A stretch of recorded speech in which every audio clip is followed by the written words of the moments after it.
guys, thanks for tuning in. I'm Jordan. So it has been a long time since I have done a vlog kind of updating about my head stuff and all my SCDS and CSF stuff, and I have been getting a lot of questions lately about that. So for those of you that are new, I do have a couple of videos that go a little bit more into the CSF leak and the SCDS and my surgeries. I can link those in the description, but in the very sweet and condensed version, basically thought I had a CSF leak, went to a doctor, decided to do surgery, a transmastoid craniotomy behind my ear. He was not a great surgeon, ended up not fixing anything. In fact, when I got my second craniotomy, they said they saw a defect from that surgery. So I went to another ENT who said that I had Superior Canal Dehiscence Syndrome. And my unseen illness video, SCDS, you can kind of watch that if you want to get a little bit more in depth about that. But in this video, I'm just kind of brushed through that. So I got my second craniotomy with my ENT and neurologist that was going to fix that. Was recovering fairly well from that, and then in December of last year I got a staph infection in that area. So I was rushed to the hospital, and on Christmas Eve I had to have the staph infection removed, and since it was touching that part of the skull had to be removed too. So there's a little piece of my skull right here that's missing. And I think basically with that third craniotomy, since the staph infection was touching all of that, basically whatever was fixed with my second craniotomy was probably unfixed. So the number one question, how am I doing now? Well, it's been quite a year. Some symptoms that have gotten better. I was having migraines pretty much every day before my second craniotomy, and now they're down to like once in a while, once in a blue moon. That could be because I do take Superior, which is an anti-migraine medicine, so that it could be due to the medication that I'm taking. But nevertheless, migraines, no migraines, or less migraines is better than a migraine every single day.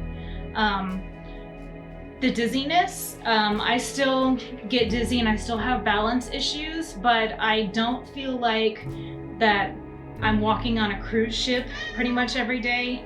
Before my second surgery, that's how it felt. Like I was walking on a boat pretty much every day, all day, and it would, to the point where it would make me feel even nauseous all the time. So although I still have a little bit of balance issues, and some things still kind of look distorted from time to time, it's not as bad, so that's an improvement.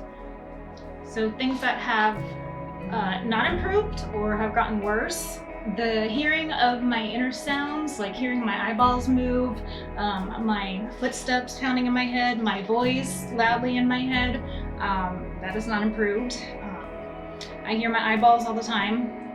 Every time I walk, my footsteps are boom, boom, boom, like pounding in my head. My voice is loud in my head all the time. And yeah, that's pretty much magnified. That has not gone away. Also, my tinnitus has gotten a lot worse in this ear. It's a constant, really loud ringing. So it makes it really hard to sleep at night between hearing my eyeballs moving and everything, and then hearing that like loud ringing in this ear. It's just, you want everything to be quiet, and it gets really annoying sometimes. Sometimes I can kind of tune it out, but it's not like a little dull tinnitus. Sometimes, like some days it can be a little bit dull, but a lot of days it's really loud, and it's just a constant loud ringing in this ear, and it's super annoying. The ear fullness, basically feels like my ear is full of water or full of earwax or full of something, and I can't get rid of whatever's in my ear. And the pressure too, like I always feel like I have to like pop my ear like you're on a plane. There's like that little pressure there, and that doesn't go away. unfortunately, so that gets super annoying too. I was exercising a lot more, getting back into the gym, and I was excited about getting back into it and lifting heavier again. But once I started doing things that would raise the pressure in my head, it would start to hurt my head a little again, and I'd feel that pressure on this side, and it would kind of start pounding, and I had to kind of take it down a little bit, and sometimes I get a little dizzy too, but so I can't go as hard as I would like to in the gym, and some days I had to just kind of take off because the pressure in my head was a little bit too much. The fatigue has gotten really bad. I thought maybe it was something that I needed, I needed to do in my life, like drink more water, or I've been moving around more, getting a little bit more sunlight, going out and getting some vitamin D, eating a little better, but it seemed like no matter what I did, nothing would help that fatigueness, that tiredness. So I feel like I just want to fall asleep every hour of the day, and I hate being tired. I really hate being tired. And I don't know, like sometimes I just think it's just dealing with all this stuff emotional, like it makes me emotionally and mentally tired, so maybe I'm just feeling physically tired as well. I don't know, but basically most days I feel like I really want to fall asleep throughout the day, often, very often, and you know, it's not that I'm not getting enough sleep at night either, so it gets really annoying. And I am a person who tries to be positive. I try to look on the bright side, and you know, I am so grateful for the things that I have in my life. If you saw my last one Wednesday, you saw that I got a new puppy. I have 3 adorable, wonderful cats that are super loving, and a wonderful husband and great supportive family. And if it wasn't for them in my life, I don't know what I would do, because they're pretty much what gets me through every single day, and every day I'm grateful for them.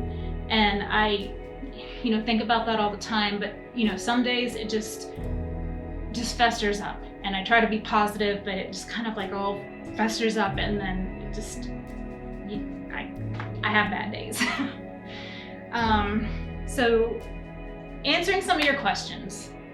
Your right runny nose hasn't stopped yet. Does it run when you lie flat? Is it sticky or just water drops? My runny nose really hasn't stopped. I don't know if it's necessarily still a CSF leak or not, because my ENT said that they didn't see any sign that there's a CSF leak currently, but I do still have a runny nose. It doesn't run when I'm laying flat. No, it doesn't. It only usually runs when I'm up, when I'm eating, when I exercise, and like if I bend forward, sometimes if it's running, I can get it to run a little bit more. And it's not sticky. It's usually just like watery drops. So your surgery made you much worse, basically. Well, my first surgery that I had, my first craniotomy, that definitely made me a lot worse, because basically the doctor went in without really looking. I mean, he did a CT scan, but he said he was certain that it was a CSF leak, but that he didn't find any definitive leak areas on my scan. So he wanted to go in anyway, and he said, I'm fairly convinced that this is gonna fix you. So he said that he reinforced my dura with synthetic dura, and that was gonna fix me. But that's when I got this multitude of other problems after my first craniotomy, and that's when I started hearing the inner sounds and feeling dizzy all the time and having migraines every day. So that made me a lot worse. So before I had the infection, before I got my staph infection, my second craniotomy that was supposed to fix the SCDS, I felt like I was doing better. I mean, I know it was only a couple weeks and I was still recovering, but I do feel like I was doing a lot better. And you know, some things did get better.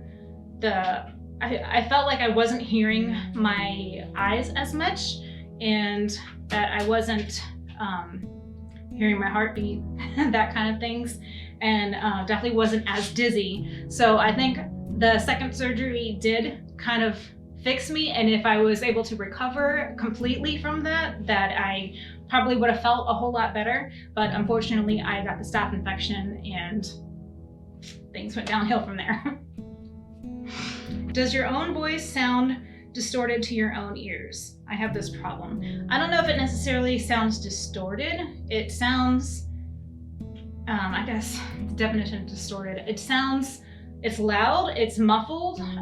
It's muffled because the hearing in this ear is not the greatest, but it's loud in my head. It's super loud, louder than it is for the people on the outside, because people are always telling me that I'm soft-spoken and I need to speak up, but to me it's super loud and I feel like I'm yelling. So it's loud and it's a little bit muffled. Not necessarily distorted. Sometimes it kind of sounds like it's a little like tunnel, like I'm in a tunnel or something like that. But other than that, it still sounds like my voice for the most part. Did the MRI help at all, or just a CT scan? They did both, an MRI and a CT scan for my second surgery, because my ENT wanted to be very thorough before he went in. Unlike my first ENT, like he didn't want to make the same mistakes that my first ENT did. So he did both an MRI and a thin slice CT scan. So I don't know which one is better. I'm not a doctor, I don't know these things, but I think for a good doctor, any good doctor would probably want to get like the most imaging out to make sure that they're addressing the correct problem. I see a lot of comments from people that suffer through the same kind of things, and it's hard to see that other people suffer through the same things, but it's also kind of comforting to know that you're not alone. That's kind of why I did this in the first place, because I was looking for any kind of blogs or any kind of support that I could find that with people that were doing the same kind of, felt the same things that I did, because you don't see it very often. You don't hear of it very often. You don't hear of SCDS. You don't hear of Superior Canal Dehiscence Syndrome. You don't hear of cerebral spinal fluid leaks as much. And trying to find a lot of resources was was kind of hard for me to find. And I kind of started doing this and hope to find like some more support and kind of be that support too. So for all those comments that I see of other people that are going through the same things, I am here. Like, I totally understand what you're going through. It can be really, really frustrating, and I pray for you all. I hope we can all find relief soon and get like the right doctors. It's so hard sometimes to find the right doctors. Basically, a skull-based ENT or neurologist, I think, are the best ones to go. But there's an awesome Facebook group too, if you're on Facebook, called SCDS Support. You can find a lot of support in that group too. So that looks like the majority of the questions I got. If you have any more questions, leave them in the comments below. I'll do my best to reply to them and try to get back to you in a timely fashion. So earlier this week, I had my appointment with my doctors, and we do have hopefully my last surgery scheduled. Hopefully this will be the one that fixes everything. And what they're gonna do is, this hole in my skull that I have, they're gonna replace it with this part of my skull up here. So they're gonna make an incision up here and take this part of my skull, and basically your skull's like an Oreo cookie. I think it's called a split, what is it called? A split calvareal craniotomy, or bone graft. So they're gonna take this bone out, split it. So your skull is like an Oreo cookie. It's pretty thick, and the inner layer they're gonna put back, and the outer layer they're gonna use part of the small part that they're taking to fix the inner part where I have the dehiscence, and then the outer part's gonna go over where I have the hole in my skull.